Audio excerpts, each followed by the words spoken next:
Я, как и в предыдущем эфире, говорил о том, что я ничего абсолютно важного и чего-то нового вам не скажу. Мы просто снова попытаемся все разложить по полочкам. Полюса, то есть опора – это наши времена года, собственно. Те опоры, на которые мы должны полагаться, видеть, как это все происходит и зимой, и летом, и весной, и осенью. Наблюдать за этим и, соответственно, подстраиваться, грубо говоря, одевать одежду зимой, когда холодно, ходить в прохладных местах, находиться летом, когда жарко и так далее. То есть это вот такие 4 полюса или 4 опоры, о чем, собственно, и поговорим. Да. Мы будем рассматривать снова годовой цикл. Итак, у нас весной, начнем с весны. Весной у нас происходит два достоинства. Жаркое, или скорее даже влажное, больше влажное, если видно зеленую линию, она как раз потолще. Ее видно, что больше влажного, но добавляется жаркое, потому что скоро лето. Это первый полюс такой, который нам нужно знать. То есть полюс восточный, именно весна нам открывает все, как бы заставляет двигаться. Есть очень простое выражение.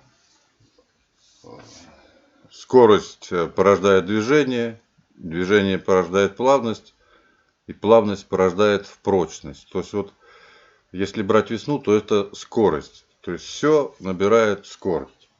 То есть, если вы что-то вообще хотите добиться, да, то сперва нужно первый этап – это скорость. Второй этап – движение. То есть, когда уже все собрано, когда вы уже знаете все, набрали скорость. И чтобы не упасть дальше, а мы знаем, что есть три, в прошлом эфире мы это замечали, еще раз повторим, что есть 3 стадии у существа. Это начало, работа или жизнь и конец. Нужна скорость для того, чтобы дальше было движение, движение перешло в плавность, плавность перешла в прочность. А именно, нужно устремление, первое, устремление как скорость, движение как убежденность, то есть вы убедились в этом, в том числе и памятование, да. Плавность нужна тогда, когда вы сосредоточены. То есть вы устремились, убедились, все вы помните, вы памятуете это все, да, и потом сосредоточением вы доходите до прочности. Вот скорость движения, плавность и прочность, это как раз-таки к этой прочности вы придете, а именно к интеллекту. Это что касается психологии. Но мы немножко от темы ушли. Итак, у нас 4 полюса, весна. Дальше главное запомнить, что 2 достоинства из тех 17, которых мы прошли на предыдущем эфире. Жаркое и влажное. Это можно куда-то отметить и где-то записать. Весна у нас переходит в зиму.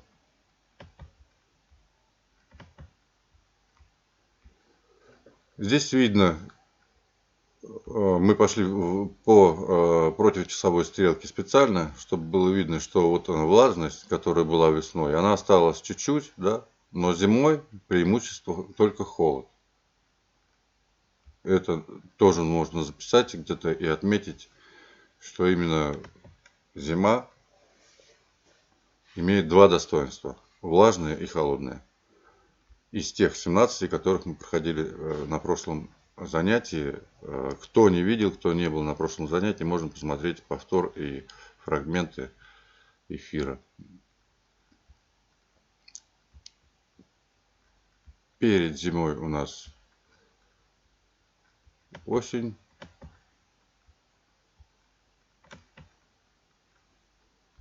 Здесь видно, что холодные только-только начинаются, а сухие преобладают. По желтой линии можно это все увидеть, как подсказку это все можно. Кстати, если нужны подсказки, если вы не записываете, то оставляйте какие-то координаты, мы вам пришлем. Вот, и перед осенью у нас что? У нас лето. И лето у нас преимущественно жаркое. Жаркая эпоха, жаркий этап, но сухие как бы нарастают. Я думаю, все понятно. Напомним немножко про достоинства. Почему важно запомнить вот эти вот 4 полюса, 4 времена года, именно не как весна, лето, осень и зима, да, а как весна влажная и жаркая, лето жаркое и сухое, осень сухое и холодное, и зима у нас холодная и влажная. То есть это очень важно.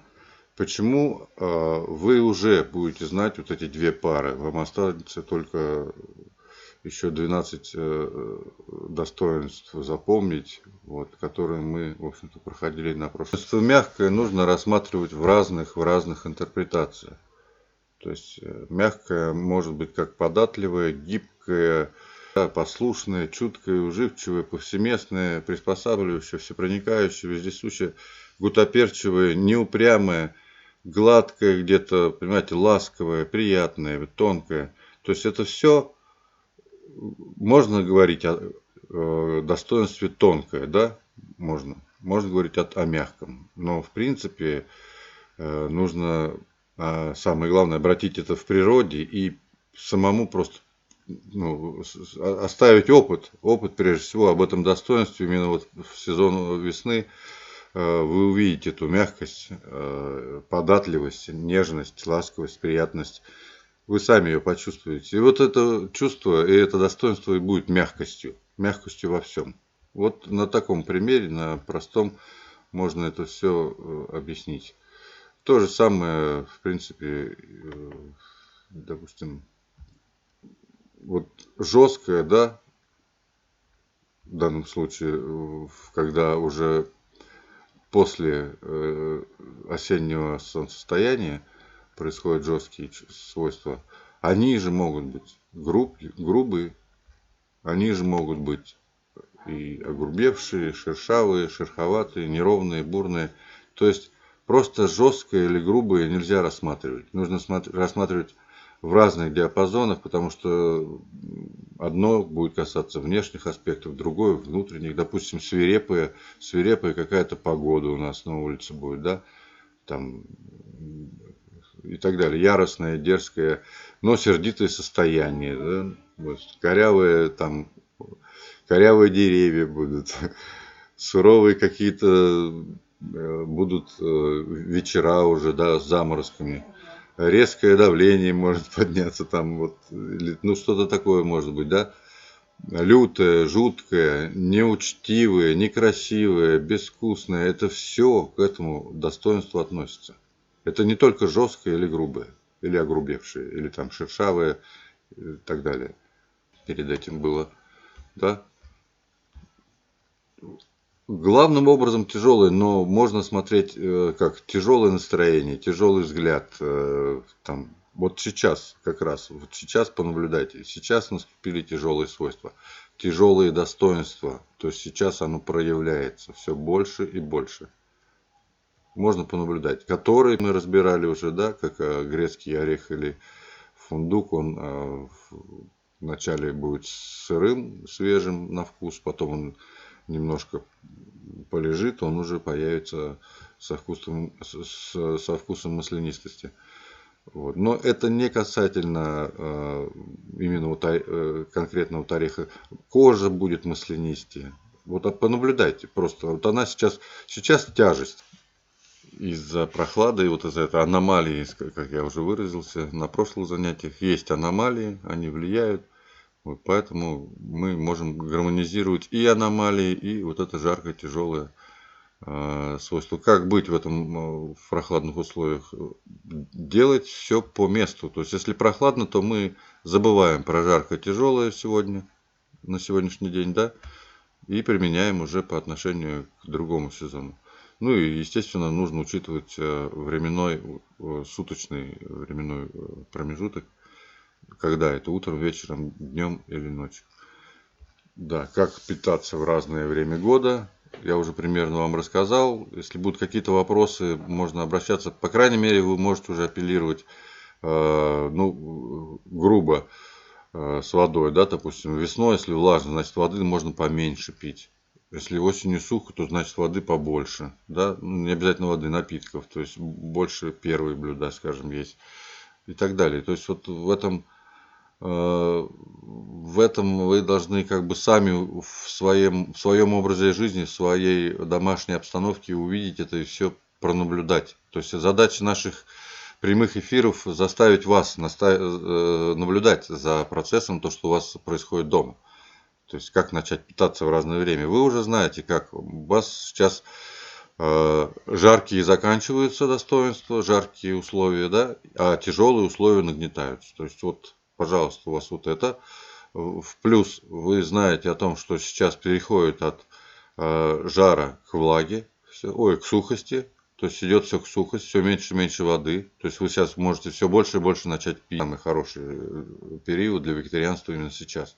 Но наступило прохладное лето, да, вы знаете, что можно пить имбирный напиток, вы знаете, что можно добавить красный перец, вы знаете, что можно жгучим вкусом, что мы будем проходить на следующем эфире, так что всех приглашаю в следующую субботу. Жгучим вкусом мы просто вот за счет имбиря и красного перца мы можем добавить огня, внутреннего огня, пищеварительного огня прежде всего, и с этой аномалией бороться, несмотря на то, что тяжелые и горячие свойства. Первый наш вопрос, как питаться в разное время года. То есть задача наша, никак, мы не сможем вам рассказать, как питаться в разное время года. Вы сами должны, опираясь на алгоритмы, которые мы даем, то есть прежде всего вот эти 4 полюса. Начинать нужно с 4 достоинств. То есть жар, холод, влага, сухость. Или жаркость, сухость, влага и холодность. Вы можете выбрать, что вам нужно. Вот отвечая на вопрос, как стать экспертом.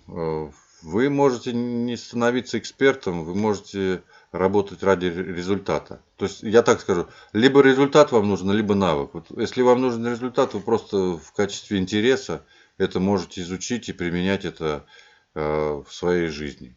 То есть вы, конечно, знаете о том, что надо зимой одеваться теплее, это безусловно. Но есть такие аспекты, которые многие упущены или в данном времени, ну, в 21 веке нелогично. То есть мы открыли новую нишу, скажем так, в цифровом формате. Поэтому открылась школа для подготовки экспертов. Те, которые смогут сами свою онлайн-школу сделать. То есть стать экспертом и сделать свою онлайн-школу. То есть здесь уже будет выгода. То есть если вы приобретете навык, пройдя как раз таки вот этот курс 10-дневный, вы получите и навык, который можете пользоваться, потому что он абсолютно доступен, в абсолютно доступном формате. Очень много людей трудилось над этим форматом, чтобы вот так вот русифицировать и перевести совершенно древнейшую из древнейших наук Соу-Рикпа в доступный современный формат.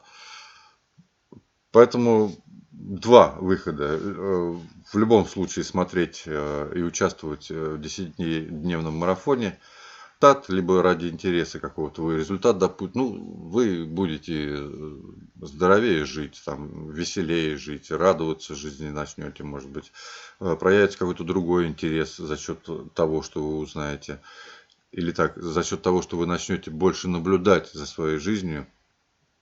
Почему? Потому что вы начнете смотреть за этими достоинствами и, соответственно, приобретете вот этот вот результат.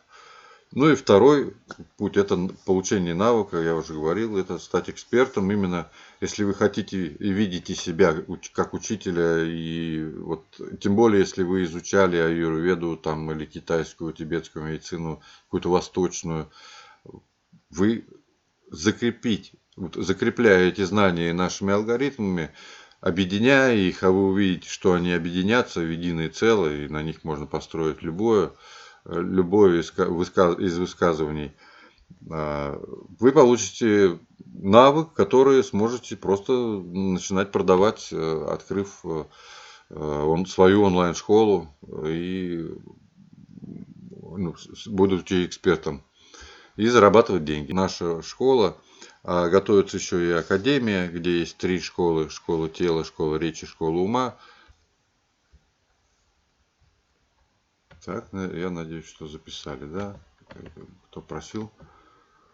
Итак, осень. Осень жесткая, тупое, прохладная. Снова обращаю внимание, это не только жесткое, это грубое еще, да? Мы уже разбирали. То есть обязательно смотрите слова. Рекомендую на Яндексе. Яндекс очень обширный переводчик. Яндекс переводчик, он сразу показывает все слова. И осень переходит в зиму.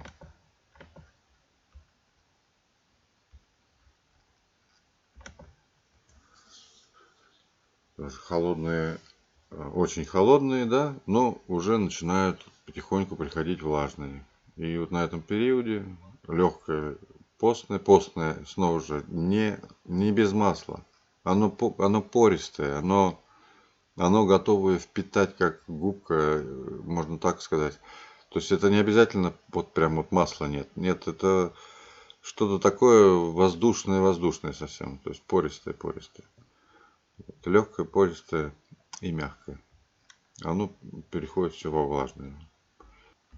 То есть в этот момент, что нам показывает влажное, самое влажное, вот в этот момент у нас весеннее равноденствие. Это пик активности влажной. Летом жарко. Летом у нас точка отсчета, это самое жаркое время, самый пик активности, это летнее солнцестояние. То есть с 21 на 22 июня. То есть это самый активный жар. Сухое, как видно по желтой линии, оно преобладает осенью, и оно происходит именно в осеннее солнцестояние. Ой, равноденствие, извините. Равноденствие, когда день и ночь равны. Равны они весной и осенью 2 раза.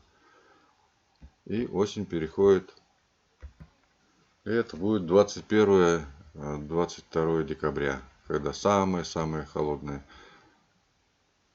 должно быть. То есть зимнее солнцестояние. Итак, вы познакомились с 4 полюсами. Мы их так назвали. В текстах называются 4 опоры, 4 стороны света или же 4 времени года. Это работа со страстью, гневом, гордостью, неведением, сомнениями и тупостью. То есть с 5 ложными воззрениями. Ну, здесь можно просто объяснить. Когда вы работаете со страстью, вы работаете со своим эгоизмом, по сути, то есть один на один. Когда вы работаете с гневом, вы работаете с ненавистью. То есть вы должны замечать это чувство в себе, с ненавистью. Тогда будет работа с гневом. Когда вы работаете с гордостью, вы должны обращать внимание на жадность и зависть, чтобы они отсутствовали в ваших воззрениях, да, и тогда гордость будет пропадать. Если говорить о неведении, то неведение отсутствует тогда, когда вы перестаете быть неразумными. То есть вы, если неразумны, то вы не ведаете. То есть вы безумны. Сомнение очень просто, когда человек в иллюзии, когда ему кажется, что это и есть, кстати, это и есть сомнение, когда у него иллюзия. То есть у него иллюзия. Нет, все по-настоящему. Мы находимся в мире форм, все как оно есть. Все можно пощупать, потрогать, все, никаких иллюзий.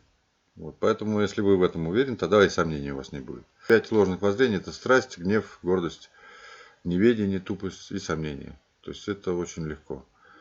И работать это надо через эгоизм, ненависть, через жадность и зависть по отношению к гордости, через неразумность. Чтобы победить тупость, нужно стать разумным. И через неиллюзию, то есть неиллюзорность придете без сомнений. То есть не будет никаких сомнений в ваших поступках, в ваших действиях, в ваших речах. В данном случае мы работаем то, что можно, еще раз скажу, пощупать, потрогать, какое оно вот на данном этапе зимой, да, влажное, холодное, да, действительно влажное, холодное. То есть вот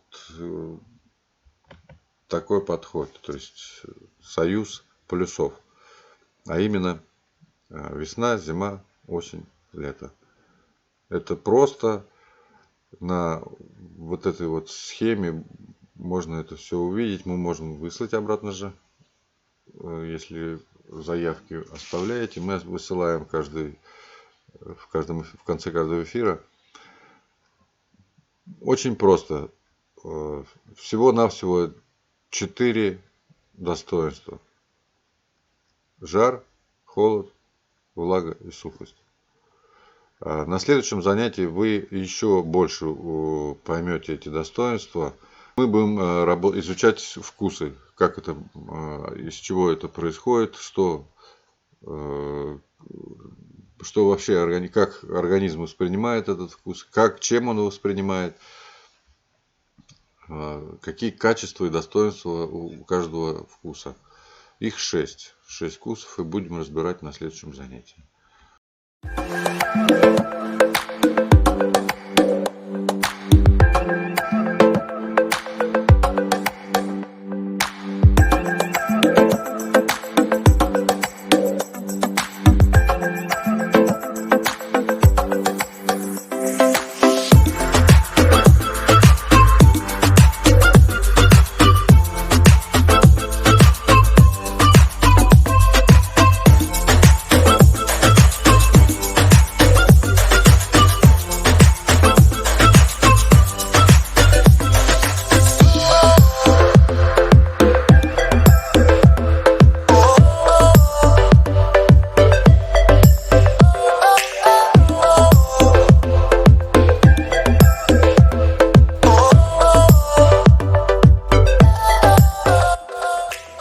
Если что-то непонятно, обращайтесь, пишите, мы рады будем отвечать. И подумайте над тем, чтобы стать экспертом.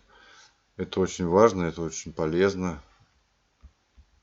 Вы сами просто увидите, как это проявится в вашей жизни. Всего хорошего вам. До свидания. Встречаемся в следующую субботу в 7 часов.